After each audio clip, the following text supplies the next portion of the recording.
नमस्कार मंडळी. कथामंथन या आपल्या चॅनलमध्ये तुम्हा सर्वांचं पुन्हा एकदा हार्दिक स्वागत. आजच्या व्हिडिओमध्ये आपण पाहणार आहोत श्री कृष्णार्जुन संवाद. फळाची अपेक्षा न करता केवळ कर्म करत राहा. कर्मण्येवाधिकारस्ते मा फलेषु कदाचन मा कर्मफल हेतुर्भूमा ते संगोत्सव कर्मणी. भगवद्गीतेतील हे वचन अतिशय लोकप्रिय आहे. महाभारताच्या प्रत्यक्ष युद्धभूमीवर श्रीकृष्णाने अर्जुनाला सांगितलेले गीताज्ञान हे आजही मार्गदर्शक ठरत आहे. सुमारे 5 वर्षांपूर्वीच्या या अमृत संचयाचे काही थेंब जरी आत्मसात करणे शक्य झाले तरी आचारविचारांची ही शिदोरी आयुष्यभर पुरेल इतकं व्यापकता आणि सखोलपणा या गीताज्ञानामध्ये आहे.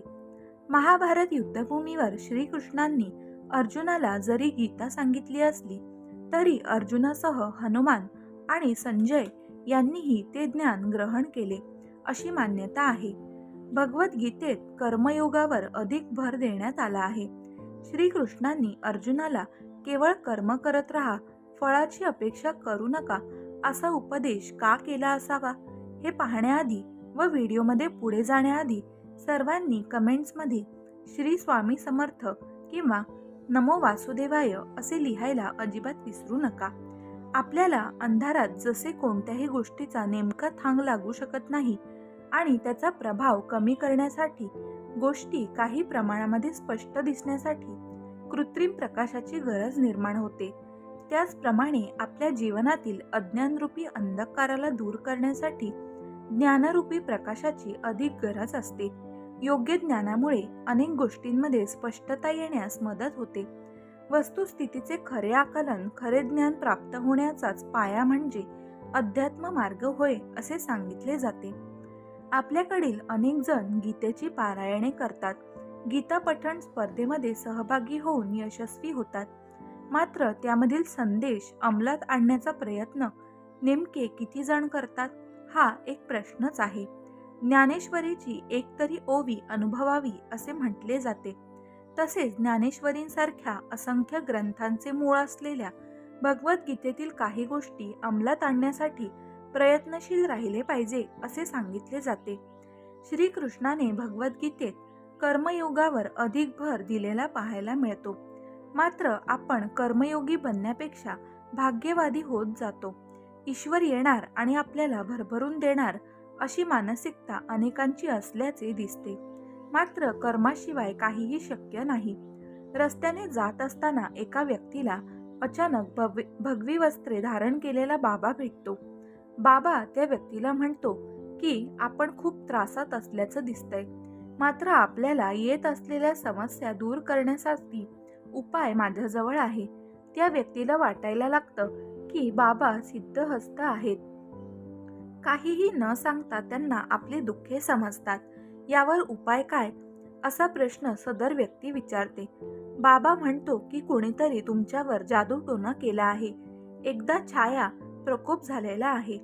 या गोष्टी दूर केल्यास तुझे कल्याण होईल. बाबा त्या व्यक्तीला अनुष्ठान करण्यास सांगतो. ती व्यक्ती मेहनतीने कमवलेले धन अनुष्ठानास देतो. 21 दिवसांनी सर्व कष्ट दूर होतील असे सांगून बाबा निघून जातो. एका रात्रीत यशस्वी होण्याची इच्छा माणसाला भोंदूबाबांकडे जाण्यासाठी भाग पाडते. भोंदूबाबा हे संवादाचे आणि मोहमायाचे मायावी जाल माणसावर टाकतात आणि त्यांना गुंडाळतात. अशी अनेक उदाहरणे आपण आपल्या रोजच्या जीवनामध्ये पाहत असतो. थोडा बारकाईने विचार केल्यास बाबा लोक सांगत असलेल्या गोष्टी सर्वसामान्य असून त्या कोणत्याही सामान्य व्यक्तींना लागू पडत असल्याचे दिसून येते. आपण सुद्धा एखाद्या व्यक्तीला हीच गोष्ट सांगितली तरी समोरची व्यक्तीवर आपला प्रभाव पटकन पडू शकेल.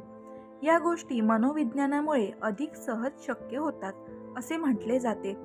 आपल्या मनातील व्यक्ती समोरची व्यक्ती बोलू लागली की आपण आपोआप त्याकडे आकर्षित होतो.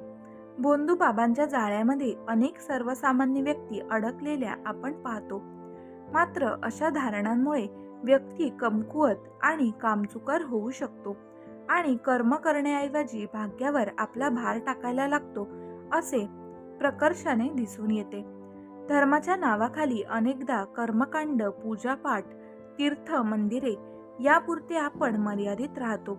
मात्र धर्मशास्त्रामध्ये दिलेली कर्तव्याची शिकवण आपण विसरून जातो. बहुतांश गोष्टी फायदा आणि तोटा यांवर तोलल्या जातात, मात्र कर्तव्ये योग्य पद्धतीने पार पाडण्यावर भर दिला जात नाही असे दिसते. आपल्याला हव्या त्या गोष्टी घडण्याची इच्छा माणसाला कमकुवत करत जाते. म्हणूनच श्रीकृष्णांनी भगवद्गीतेमध्ये कोणत्याही फळाची अपेक्षा न करता केवळ कर्म करत राहावे, केवळ कर्म करण्यावर आपला अधिकार आहे, अशी शिकवण दिलेली आहे. मित्रमैत्रिणींनो व स्वामी भक्तांनो, तुम्हाला हा व्हिडिओ व ही माहिती कशी वाटली? तुम्हाला असे काही अनुभव आलेले आहेत का? हे आम्हाला कमेंट करून नक्की कळवा. हा व्हिडिओ जर तुम्हाला आवडला असेल तर त्याला लाईक व इतर स्वामी भक्तांबरोबर शेअर करायला विसरू नका. त्याचप्रमाणे तुम्ही आपल्या कथामंथन या चॅनलवर जर नवीन असाल तर लगेचच चॅनलला सबस्क्राईब करून टाका आणि बेल आयकॉनवर क्लिक करायला विसरू नका, जेणेकरून जेव्हाही आपल्या चॅनलवर कोणताही नवीन व्हिडिओ येईल तेव्हा त्याची माहिती सर्वात आधी तुम्हाला मिळेल. आता आपण भेटूया पुढच्या व्हिडिओमध्ये. हा व्हिडिओ शेवटपर्यंत पाहिल्याबद्दल तुमचे मनापासून खूप खूप आभार. धन्यवाद. श्री स्वामी समर्थ.